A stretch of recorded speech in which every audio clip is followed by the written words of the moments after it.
Hello students, welcome back to our video lecture on active voice and passive voice. Last video session ની અંદર આપણે perfect present tense અને perfect past tense interrogative માં જોયેલા હતા. આજનો આ જે વિડિયો લેક્ચર છે એની અંદર આપણે perfect present tense અને perfect past tense જે છે એને who question થી જોવાના છે. તો હવે પ્રશ્નાર્થ વાક્ય રચના, સાદી પ્રશ્નાર્થ વાક્ય રચના અને હુ વાળી વાક્ય રચના એમાં શું ડિફરન્સ રહેશે પહેલા એ સમજી લઈએ.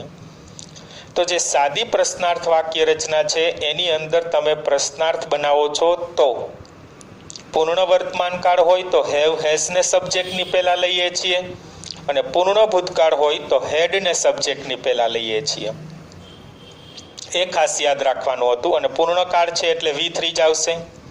પરંતુ જ્યારે હુ વાળી વાક્ય રચના હશે ત્યારે પૂર્ણ વર્તમાન કાળ અને પૂર્ણ ભૂતકાળ જ્યારે હુ વાળી વાક્ય રચનાથી બનાવશું ત્યારે કર્તાની જગ્યાએ પ્રશ્નવાચક શબ્દ આપણને હુ આપેલો હશે અને એ હુ જે છે એનું જ્યારે પેસિવ કરશું ત્યારે બાય હુમ થઈ જશે. આગલા વિડીયો લેક્ચરમાં પણ તમને દરેક વિડીયો લેક્ચરમાં હુ વાળી વાક્ય રચનામાં કીધેલું જ છે, પાછું રિપીટ કરી દઉં, એમાં ભૂલ ન થવી જોઈએ.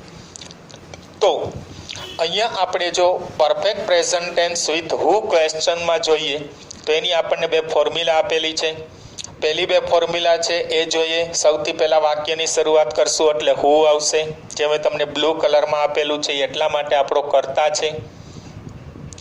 આ વાક્યમાં આપણે કર્તા શોધવા જશું તો પ્રશ્નવાચક શબ્દ સ્વરૂપે આપણને કર્તા મળશે અને એ કર્તા કોણ હશે? હુ હશે. ત્યાર પછી હેવ અને હેઝ મૂકવાનું છે. હુ પછી આપણે હેવ અને હેઝ જે છે એ મૂકવાનું છે. તો એમાં સામાન્ય રીતે હેઝ વધારે હશે પણ હેવ પણ આવી શકે જો કર્તા વિશે આપણે જાણતા હોય તો, નહીં તો જનરલી અજાણ હોય તો હેઝ જ આવે છે. એટલે હુ આવશે, ત્યાર પછી હેવ કે હેઝ આવશે. એની સાથે આપણે V3 મૂકીએ છીએ એટલે કે ક્રિયાપદનું ત્રીજું રૂપ, જેને ભૂત કૃદંત અથવા તો પાસ્ટ પાર્ટિસિપલ એવું કહીએ છીએ. ત્યાર પછી આવશે ઓબ્જેક્ટ. ઓબ્જેક્ટ આપણને જોવા મળશે, કાં સજીવ હશે કાં નિર્જીવ હશે, ઓબ્જેક્ટ પણ હશે. અને ત્યાર પછી આવશે ETC અને ક્વેશ્ચન માર્ક. હવે જ્યારે ક્રિયાપદને કોણથી પ્રશ્ન પૂછશું એટલે આપણને હુ શબ્દ જે પ્રશ્નવાચક શબ્દ છે એ જ કર્તા સ્વરૂપે મળશે, એટલે એ જ આપણો કર્તા હશે. અને ત્યાર પછી ક્રિયાપદને શું અથવા તો કોને વડે પ્રશ્ન પૂછશું ત્યારે આપણને જે જવાબ મળશે એ શું હશે? આપણો ઓબ્જેક્ટ હશે. બરાબર. તો આ હતી આપણી એક્ટિવ વાક્ય રચના, જેની અંદર who, have, has, V3, object, ETC આવશે. એ જ વાક્ય રચનાની જે આપણે પેસિવ રચના કરીએ તો શું બનતી હશે એ જોઈએ. તો અત્યાર સુધીની આપણે દરેક વાક્ય રચનાઓ છે એમાં કર્તા અને કર્મના સ્થાન બદલતા હતા. અહીંયા પણ બદલીએ જ છીએ, પરંતુ તમે જોઈ શકો છો કે હુ વાળી વાક્ય રચના છે એનું બાય હુમ થઈ જશે. આપણે દર વખતે બાય પ્લસ સબ્જેક્ટનું ઓબ્જેક્ટ પાછળ મૂકતા હતા, પરંતુ પ્રશ્નવાચક શબ્દ છે એ ક્યારેય વાક્યને અંતે કે વાક્યની છેલ્લે આવી શકે નહીં. એટલે હુનું બાય હુમ કરીએ છીએ એ વાક્યની શરૂઆતમાં જ રહેશે. આ પણ આપણો પ્રશ્નવાચક શબ્દ જ છે, પણ અહીંયા કર્તા વિભક્તિ હતી, અહીંયા કર્મ વિભક્તિ કરી નાખેલી છે. આગળ બાય પણ મૂકેલું છે. આ પણ આપણો પ્રશ્નવાચક શબ્દ છે અને કર્તા તરીકે આવી ગયો છે, કર્મ તરીકે આવી ગયો છે. બરાબર છે. કલર પણ મેં બદલાવી નાખ્યો છે, ગ્રીન કલર કર્યો છે. અહીંયા કર્તા વિભક્તિ થશે, આ કર્મ વિભક્તિ થશે. પ્રશ્નવાચક શબ્દ છે વાક્યની શરૂઆતમાં જ રહેશે. ત્યાર પછી શું મૂકવાનું છે? તો કે હેવ અથવા તો હેઝ. અહીંયા હેવ હેઝ આપણે હુને આધારે મૂકતા હતા. અહીંયા હેવ અને હેઝ આપણે જે મૂકવાનું છે એ આ ઓબ્જેક્ટનું સબ્જેક્ટ છે, એટલે કે આપણું કર્મ જે છે એ કર્મનું જે આપણે કર્તા કરી રહ્યા છીએ એના આધારે હુ પછી હેવ અને હેઝ મૂકવાનું જે આપણે હતું. બરાબર છે. એમાં હુ આપણે ધ્યાનમાં રાખેલું હતું. અહીંયા આપણે જોવાનું છે સબ્જેક્ટ શું છે એના આધારે હેવ અને હેઝ આપણે મૂકીએ છીએ. ત્યાર પછી આવશે બીન, ત્યાર પછી આવશે V3 અને ત્યાર પછી આવશે ETC. ઇન શોર્ટ હુ પછી અહીંયા આપણે હેવ હેઝ ધ્યાનમાં રાખીને મૂકવાનું છે, મોટે ભાગે હેઝ જ આવશે. અહીંયા હેવ હેઝ આપણે મૂકવાનું છે, તો અહીંયા જે આપણું સબ્જેક્ટ આવે છે એ સબ્જેક્ટને આધારે આપણે હેવ કે હેઝ છે એ નક્કી કરશું. એક વચન હોય તો આપણે હેઝ મૂકીએ છીએ અને બહુવચન હોય તો આપણે હેવ મૂકીએ છીએ. ત્યાર પછી બીન પ્લસ V3 નું V3 જ રહેશે, એમાં કાંઈ ચેન્જ થશે નહીં. પેસિવ વોઇસ માટેની ઓળખ શું? તો આપણને પહેલાં જ ખબર છે, બીન પ્લસ V3 આપેલું હોય એટલે આપણી વાક્ય રચના છે એ કેવી ગણાય છે? પેસિવ રચના. આ આપણો કી પોઈન્ટ છે. અને લાસ્ટમાં ETC અને ક્વેશ્ચન માર્ક. બાય પ્લસ સબ્જેક્ટનું ઓબ્જેક્ટ પાછળ નથી, એનું બાય હુમ થઈ ગયું, આગળ જ રાખેલું છે અને પ્રશ્નવાચક શબ્દ છે. હવે એના નીચે આપણને 5 સેન્ટેન્સ આપેલા છે, એ લાઈવ આ વિડીયો લેક્ચરમાં આપણે કરી નાખશું, એટલે આપણા ડાઉટ જે છે મોસ્ટ ઓફ આપણને જે કાંઈ તકલીફ છે એ બધી દૂર થઈ જશે. બરાબર છે? તો એક પછી એક સેન્ટેન્સ જે છે એ આપણે અહીંયા સોલ્વ કરી રહ્યા છીએ. એમાંનું પહેલું સેન્ટેન્સ આપણને આપેલું છે, who has bought a new car recently. Who has bought, કોણે ખરીદેલી છે, અ ન્યૂ કાર, એક નવી કાર, રિસેન્ટલી એટલે તાજેતરમાં. રિસેન્ટલી છે એ પૂર્ણ વર્તમાન કાળનો એક પ્રત્યય છે. તાજેતરમાં કોણે કાર ખરીદેલી છે, એવું આપણું ગુજરાતી થાય છે. તો હવે આની અંદર જોઈએ કે સૌ પ્રથમ તો એ કે સેન્ટેન્સ આપણને એક્ટિવ વોઇસ આપેલું છે કે પેસિવ વોઇસ. તો તમે જોઈ શકો છો કે અહીંયા આપણને હેઝ બોટ આપેલું છે, હેવેઝ પ્લસ V3 આપેલું છે, એટલે આપણું સેન્ટેન્સ છે એ એક્ટિવ વોઇસમાં છે. ત્યાર પછી આપણે કર્તા અને કર્મ શોધીએ. કોણે ખરીદેલી છે તો એના માટે હુ પોતે જ જવાબ મળે છે, પ્રશ્નવાચક શબ્દ છે, એ કર્તા વિશે જ આપણે જાણવાનું છે અને વાક્યની શરૂઆતમાં છે. હવે શું ખરીદવાની વાત કરે છે તો કે અ ન્યૂ કાર. તો અ ન્યૂ કાર જે છે એ આપણું ઓબ્જેક્ટ છે. તો આ વાક્ય રચનાને આપણે પેસિવ રચના કરીએ ત્યારે અ ન્યૂ કાર જે છે એ સબ્જેક્ટ બની જશે અને હુનું બાય હુમ જે છે એ આપણું ઓબ્જેક્ટ બની જશે. તો આપણું સેન્ટેન્સ જે છે એ કઈ રીતે બનશે એ જોઈએ છીએ આપણે. તો વાક્યની શરૂઆત કરશું એટલે અહીંયા આપણને પેસિવની ફોર્મ્યુલા આપેલી છે. વાક્યની શરૂઆતમાં શું લખવાનું છે? બાય હુમ. ત્યાર પછી આપણે ઓબ્જેક્ટ તરીકે અ ન્યૂ કાર છે એને અહીંયા લઈ આવીએ છીએ, પણ એની પહેલા હેવ અને હેઝ મૂકવાનું છે. કાર એક જ છે તો આપણે શું મૂકશું? Has. By whom has a new car. By whom has a new car. ઓબ્જેક્ટનું સબ્જેક્ટ કઈ મૂકી દીધું, પછી શું મૂકવાનું છે? Been. By whom has a new car. અને ત્યાર પછી શું મૂકવાનું છે? V3 મૂકવાનું છે, તો બોટનું બોટ જ રહેશે. By whom has a new car been bought. ત્યાર પછી આપણે V3 મૂકી દીધું અને લાસ્ટમાં શું કહે છે? ETC. તો ETC માં આપણને શું આપેલું છે? રિસેન્ટલી. તો રિસેન્ટલીનું રિસેન્ટલી જ રાખવાનું. અને લાસ્ટમાં શું મૂકી દઈએ છીએ? Question mark. બરાબર? તો આ હતું આપણું sentence. By whom has a new car been bought recently. By whom has a new car been bought recently. ત્યાર પછીનું સેકન્ડ સેન્ટેન્સ આપેલું છે, how many students have attended the lecture. અહીંયા આપણને હુ આપેલું નથી, પરંતુ હાઉ મેની સ્ટુડન્ટ્સ કેટલા વિદ્યાર્થીઓ. એટલે આમ જો તો એક પ્રકારની હુ વાળી વાક્ય રચના થશે. એક વિશિષ્ટ વાક્ય રચના છે, ખાસ સમજી લેજો, જોઈ લેજો. તો હાઉ મેની સ્ટુડન્ટ્સ કેટલા વિદ્યાર્થીઓએ હેવ એટેન્ડેડ એટલે કે હાજર રહેલા હતા અથવા તો હાજરી આપેલી હતી અથવા ભરેલા હતા, અને લેક્ચર એટલે લેક્ચર. કેટલા વિદ્યાર્થીઓ લેક્ચરમાં હાજર હતા, હાજર છે, હાજર રહ્યા છે અથવા તો એટેન્ડ કર્યા છે. તો આવું આપણું અહીંયા ગુજરાતી થાય છે કે કેટલા વિદ્યાર્થીઓ લેક્ચરમાં હાજર રહ્યા છે, એવું કહેવા માંગે છે. તો હવે આ સેન્ટેન્સ પહેલા આપણે તો એ જોઈએ કે એક્ટિવ વોઇસ આપેલું છે કે પેસિવ વોઇસ. તો તમે જોશો હેવ એટેન્ડેડ આપેલું છે, હેવેઝ પ્લસ V3 આપેલું છે, એટલે આપણને આ સેન્ટેન્સ છે એક્ટિવ વોઇસમાં આપેલું છે. તો કે યસ. હવે કોણ એટેન્ડ કરવાનું હતું તો કે સ્ટુડન્ટ્સ, પણ એની સંખ્યા પૂછે છે એટલે આપણને હાઉ મેનીથી આપેલું છે, એટલે ઇનડાયરેક્ટલી આપણને હુથી જ ક્વેશ્ચન પૂછેલો છે.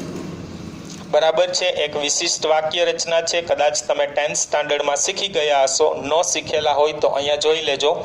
અહીંયા હાઉ મેની સ્ટુડન્ટ્સ આપ્યું છે એટલે ઇનડાયરેક્ટલી આપણને હુથી જ ક્વેશ્ચન પૂછેલો છે. હુ એટલે કોણ? તો કે આખો સમૂહ જાણવાની વાત છે. આમાં સ્ટુડન્ટ્સ ખબર છે પણ એની સંખ્યા જાણવાની વાત છે એટલે ઇનડાયરેક્ટલી આપણને હુથી જ ક્વેશ્ચન પૂછેલો છે. ત્યાર પછી શું એટેન્ડ કરવાની વાત છે? The lecture. તો ધ લેક્ચર જે છે એ આપણું શું છે? ઓબ્જેક્ટ છે. બરાબર. તો એક્ટિવ વોઇસ નક્કી થઈ ગયું, સબ્જેક્ટ અને ઓબ્જેક્ટ પણ નક્કી થઈ ગયું, પરંતુ હાઉ મેની સ્ટુડન્ટ્સ જે છે એ આપણો પ્રશ્નવાચક શબ્દ છે. પહેલા પણ કીધેલું હતું કે પ્રશ્નવાચક શબ્દ છે એ ક્યારેય પાછળ તો જશે જ નહીં, એટલે બાય હાઉ મેની સ્ટુડન્ટ્સ એવું થઈ જશે. શું થઈ જશે? બાય હાઉ મેની સ્ટુડન્ટ્સ એવું આપણે કરીએ છીએ. આ હુનું જેમ બાય હુમ કરેલું છે એવી રીતના હાઉ મેની સ્ટુડન્ટ્સ છે એનું શું થઈ જશે? By how many students.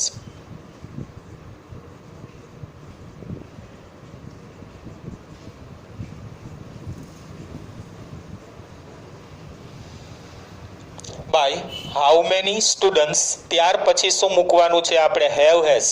પણ હેવ હેઝ કોના આધારે મૂકશું? તો કે અહીંયા આવતું જે ઓબ્જેક્ટનું સબ્જેક્ટ છે એના આધારે. તો લેક્ચર છે એને આપણે સબ્જેક્ટ તરીકે લઈએ છીએ. લેક્ચર એકવચનમાં છે એટલે હેઝ લખીશું.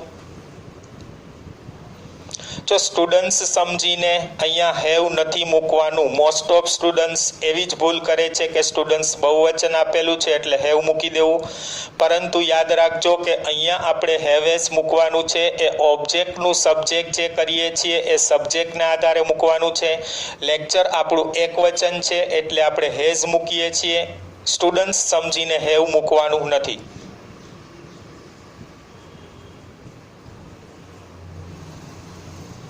By how many students has the lecture? By how many students has the lecture? ત્યાર પછી શું મૂકવાનું છે? બીન અને V3. તો બીનનું બીન જ રહેશે અને V3 માં આપણને આપેલું છે અટેન્ડેડ અને લાસ્ટમાં આવશે ક્વેશ્ચન માર્ક. બરાબર.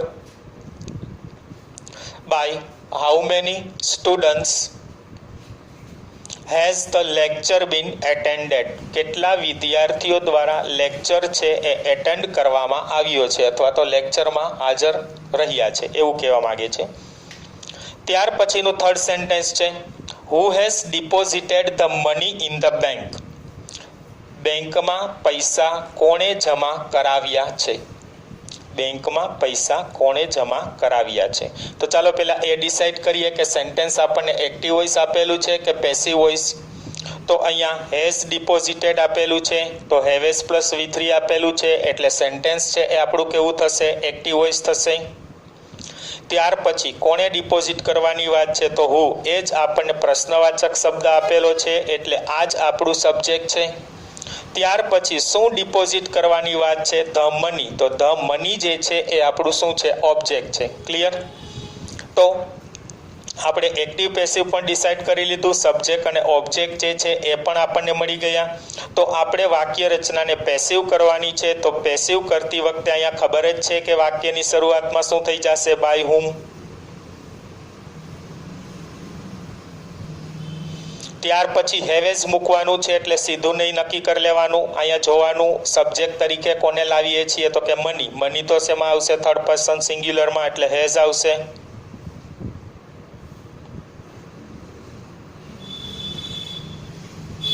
by whom has the money? by whom has the money? ત્યાર પછી બીન પ્લસ V3 મૂકવાનું છે તો બીનનું તો બીન જ રહેશે, નો ચેન્જ. અને ડિપોઝિટેડ આપેલું છે, ઓલરેડી આપણને V3 જ આપેલું છે એટલે એમનું પણ એમનેમ જ રહેશે.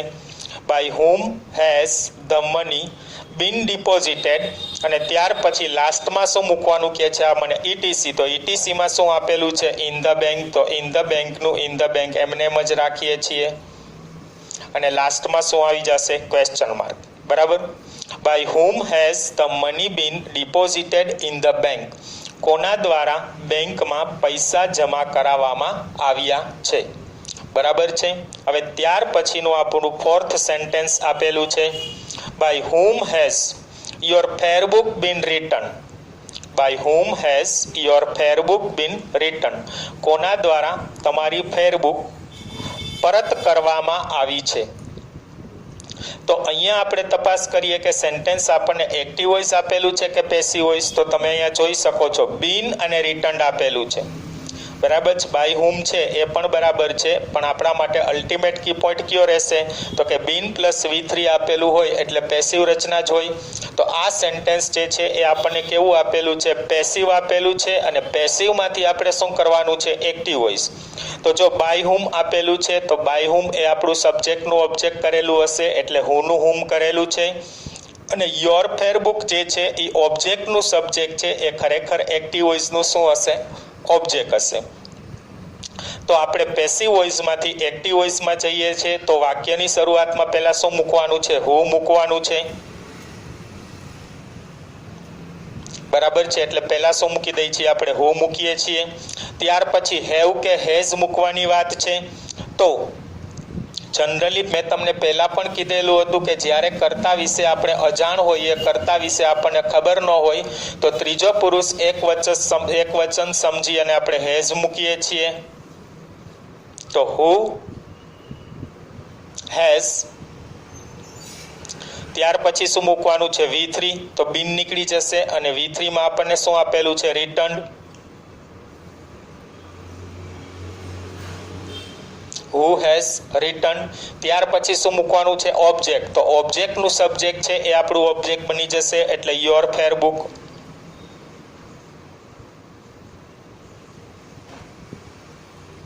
અને ત્યાર પછી ETC કહે છે તો સેન્ટેન્સમાં આપણને કાંઈ ETC આપેલું નથી તો ડાયરેક્ટ શું આવી જશે, ક્વેશ્ચન માર્ક.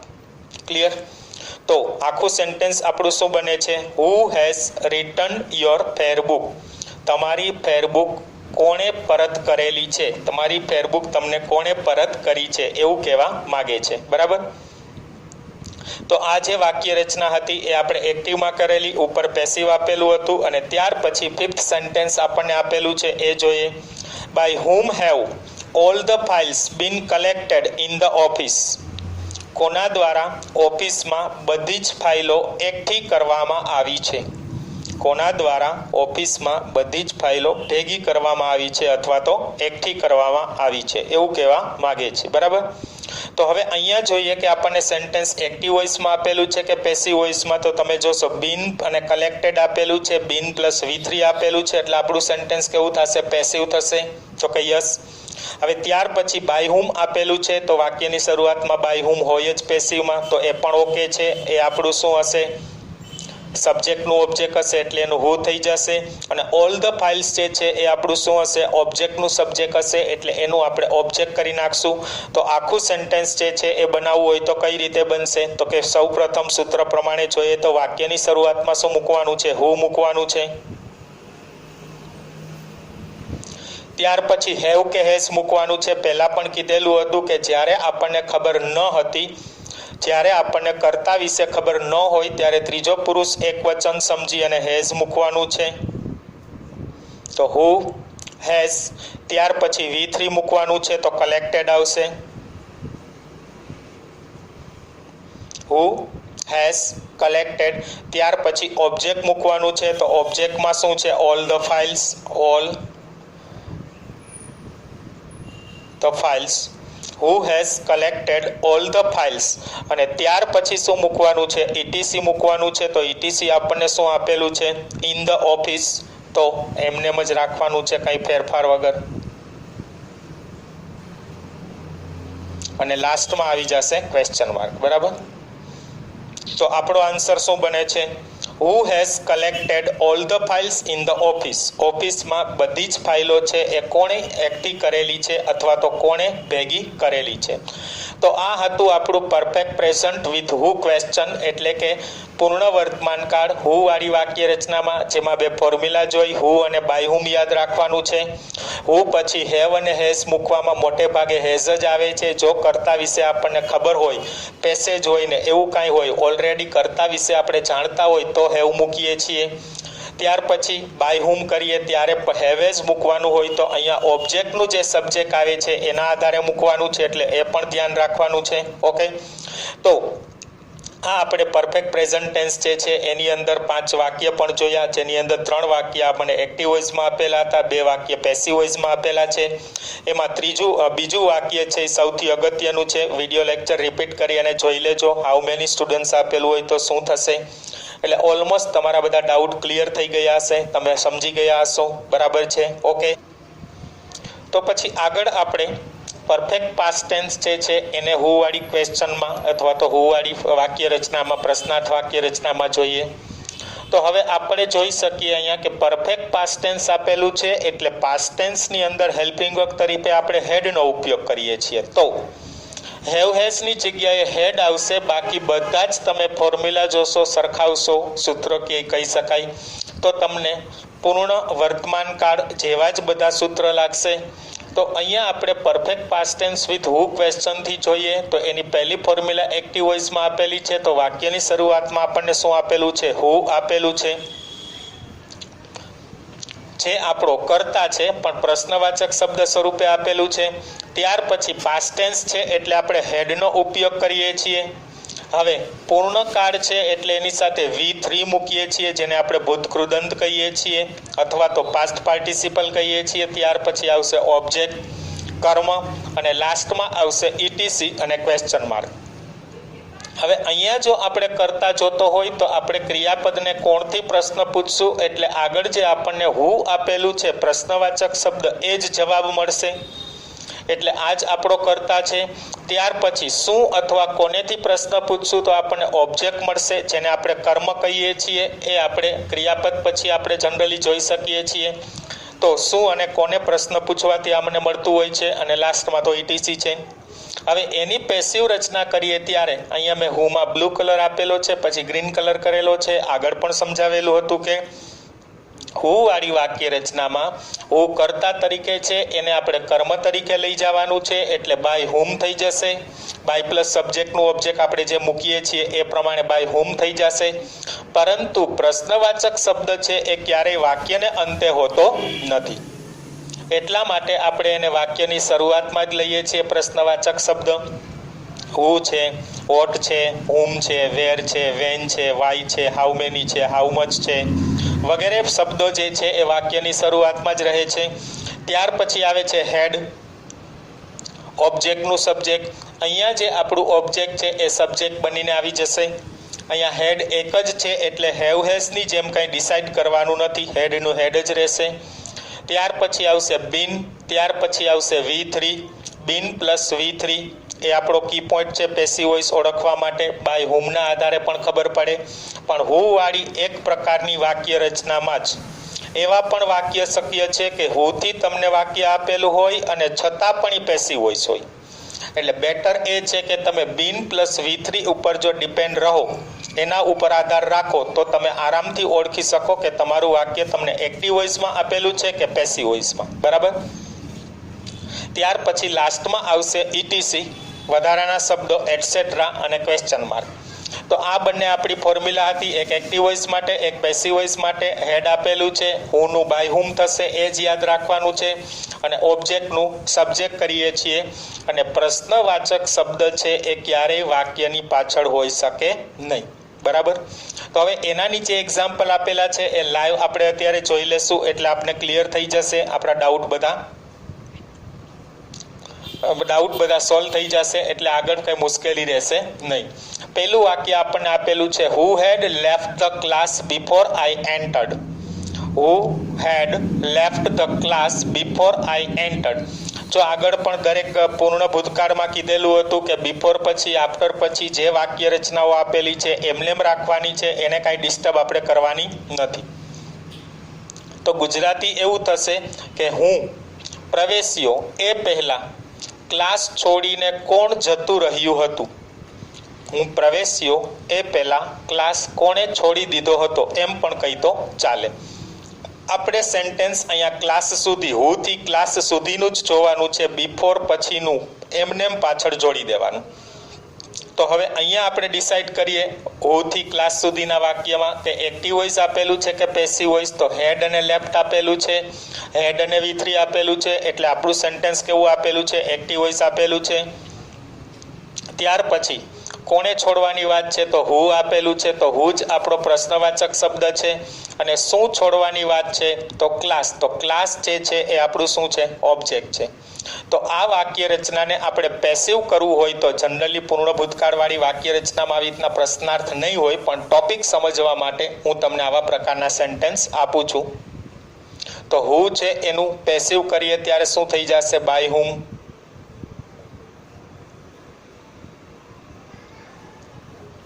શું થઈ જશે? બાય હુમ. ત્યાર પછી હેડ મૂકવાનું છે.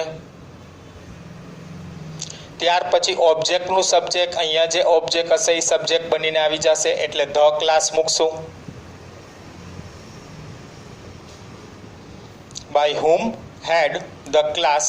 ત્યાર પછી બીન પ્લસ V3 મૂકવાનું છે. V3 માં આપણને શું આપેલું છે? લેફ્ટ આપેલું છે, તો લેફ્ટનું લેફ્ટ જ રહેશે. By whom had the class been left. હવે પાછળ બાય પ્લસ સબ્જેક્ટનું ઓબ્જેક્ટ તો આવશે નહીં, ઇટીસી પણ કાંઈ આપણને આપેલું નથી, તો બિફોર સાથેની જે વાક્ય રચના છે એ પાછળ એમને એમ જોડી દેવાની રહેશે. તો શું થશે? Before I entered. અને લાસ્ટમાં શું આવી જશે? Question mark. By whom had the class been left before I entered. હું પ્રવેશ્યો એ પહેલા કોના દ્વારા ક્લાસ છોડી દેવામાં આવ્યો હતો? બરાબર છે. તો આ હતું એક્ટિવ અને પેસિવ. ત્યાર પછી સેકન્ડ સેન્ટેન્સ આપેલું છે આપણને, who had framed our constitution before India became free. Who had framed our constitution. Constitution એટલે શું થશે? બંધારણ. ફ્રેમ્ડ એટલે ઘડવું. Before India became free, Bharat સ્વતંત્ર થયું એ પહેલા આપણું બંધારણ કોણે ઘડ્યું હતું? ભારત સ્વતંત્ર થયું એ પહેલા આપણું બંધારણ કોણે ઘડ્યું હતું? બરાબર છે, એવું કહેવા માંગે છે. તો ચાલો ડિસાઈડ કરીએ. સેન્ટેન્સ આપણને એક્ટિવ વોઇસ આપેલું છે કે પેસિવ વોઇસ? તો તમે જોઈ શકો છો હેડ ફ્રેમ્ડ આપેલું છે. શું આપ્યું છે? હેડ ફ્રેમ. તો હેડ પ્લસ V3 આપેલું છે, એટલે આપણું સેન્ટેન્સ કેવું છે? એક્ટિવ વોઇસ છે. કોણે ઘડવાની વાત છે? તો હુ પ્રશ્નવાચક શબ્દ જ આપેલો છે. શું ઘડવાની વાત છે? તો આપણું બંધારણ. કોન્સ્ટિટ્યુશન એટલે બંધારણ થશે. તો બંધારણ જે છે એ આપણું ઓબ્જેક્ટ છે. આ જ વાક્યને આપણે પેસિવ રચના કરવા જઈ રહ્યા છીએ, તો શું મૂકશું? હુ આપેલું છે એનું શું થઈ જશે? બાય હુમ. ત્યાર પછી શું મૂકવાનું છે? હેડ. ત્યાર પછી શું મૂકવાનું છે? ઓબ્જેક્ટનું સબ્જેક્ટ. કોણ આપેલું છે આપણને? Our constitution.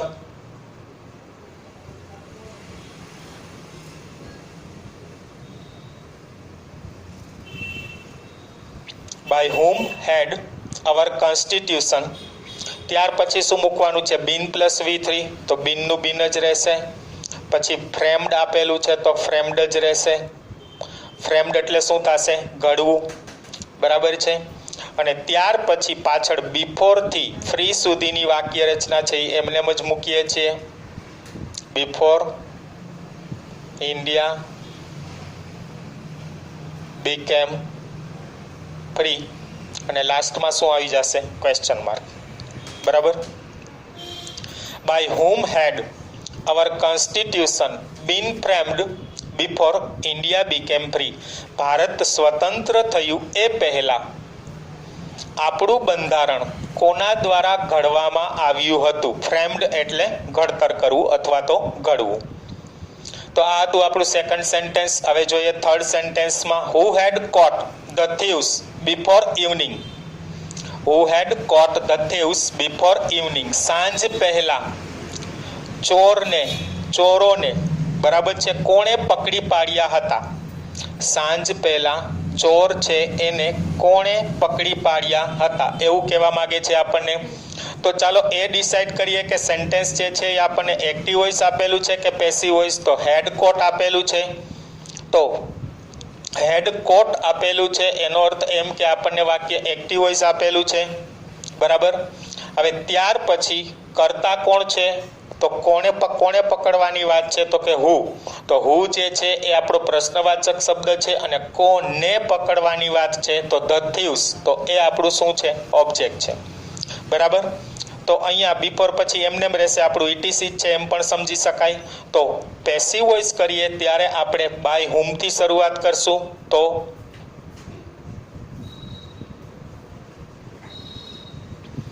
પેલા શું મૂકીએ છીએ? બાય હુમ. ત્યાર પછી શું મૂકવાનું છે? તો કે હેડ. ત્યાર પછી શું મૂકવાનું છે? ઓબ્જેક્ટનું સબ્જેક્ટ તો કોણ આપેલું? The thieves. By whom, had, the thieves. ત્યાર પછી શું મૂકવાનું છે? Been plus V3. V3 માં આપણને કોટ આપેલું છે. કોટ એટલે પકડવાની વાત છે. તો by whom had the thieves been caught. અને ત્યાર પછી વધારાનું જે આપણને આપેલું છે જોડી દેવાનું બિફોર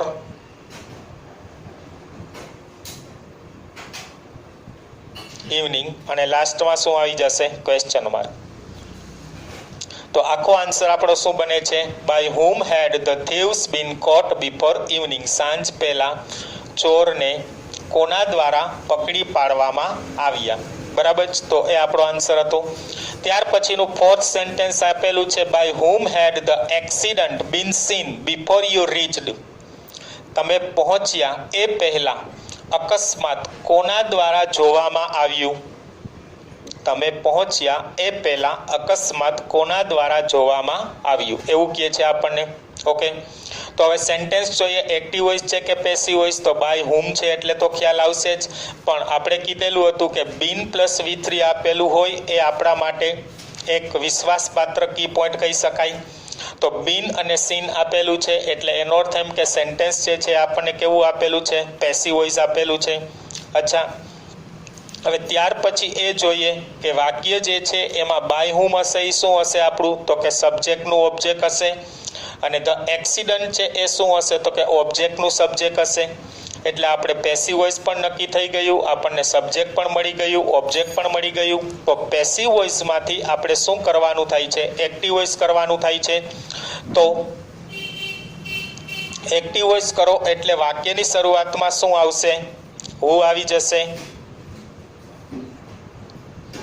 ત્યાર પછી શું મૂકવાનું છે? તો કે હેડ મૂકવાનું છે. અહીંયા જોતા જજો. બરાબર છે. હુ મૂકીએ છીએ, હેડ મૂકીએ છીએ, પછી V3 મૂકવાનું છે તો બીન નીકળી જશે અને આપણને સીન આપેલું છે. Who had scene. ત્યાર પછી શું મૂકવાનું છે? ઓબ્જેક્ટ મૂકવાનું છે. તો ઓબ્જેક્ટમાં શું આપેલું છે તમે જોઈ શકો છો? The accident.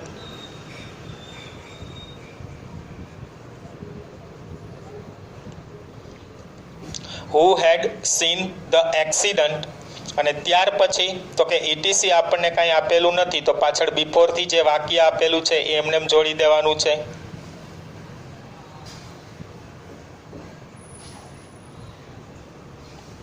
અને લાસ્ટમાં આવશે ક્વેશ્ચન માર્ક. બરાબર. તો આપણો આખો આન્સર શું બને છે? Who had seen the accident before you reached. તમે પહોંચ્યા એ પહેલા અકસ્માત કોણે જોયું હતું? તમે પહોંચ્યા એ પહેલા અકસ્માત કોણે જોયું હતું? બરાબર. અને ત્યાર પછી લાસ્ટ સેન્ટેન્સમાં જોઈએ by whom had the proposal been rejected before I came. હું આવ્યો એ પહેલા કોના દ્વારા દરખાસ્ત છે એ રિજેક્ટ એટલે કે અસ્વીકાર કરવો અથવા તો નામંજૂર કરવું. બરાબર છે. તો અસ્વીકાર કરવો એવું આપણે કહી શકશું. હું આવ્યો એ પહેલા દરખાસ્ત છે એને કોના દ્વારા અસ્વીકાર કરવામાં આવ્યો અથવા તો દરખાસ્તનો અસ્વીકાર કોણે કર્યો? બરાબર. તો આ જે સેન્ટેન્સ આપણને આપેલું છે એમાં જોઈએ એક્ટિવ વોઇસ છે કે પેસિવ વોઇસ. તો અહીંયા તમે જોઈ શકો છો બીન રિજેક્ટેડ આપેલું છે. શું આપણને આપેલું છે? બીન રિજેક્ટેડ. તો બીન પ્લસ V3 એટલે આપણી વાક્ય રચના કેવી થશે? પેસિવ રચના થશે. હવે ત્યાર પછી શું જોવાનું? તો કે બાય હુમ આપેલું છે તો બાય હુમ આપણું જે છે એ સબ્જેક્ટનું ઓબ્જેક્ટ છે અને ધ પ્રપોઝલ આપેલું છે એ પ્રપોઝલ આપણું ઓબ્જેક્ટનું સબ્જેક્ટ છે. તો આ વાક્ય રચનાને આપણે એક્ટિવ વાક્ય રચનાની અંદર જો કન્વર્ટ કરીએ તો શું થશે? તો કે વાક્યની શરૂઆતમાં આપણે શું મૂકવાનું છે? હુ મૂકવાનું છે, બરાબર. ત્યાર પછી શું મૂકશું? આપણે હેડ મૂકશું. ત્યાર પછી V3 મૂકવાનું છે, એટલે બીન છે એ નીકળી જશે અને શું આવી જશે? રિજેક્ટેડ.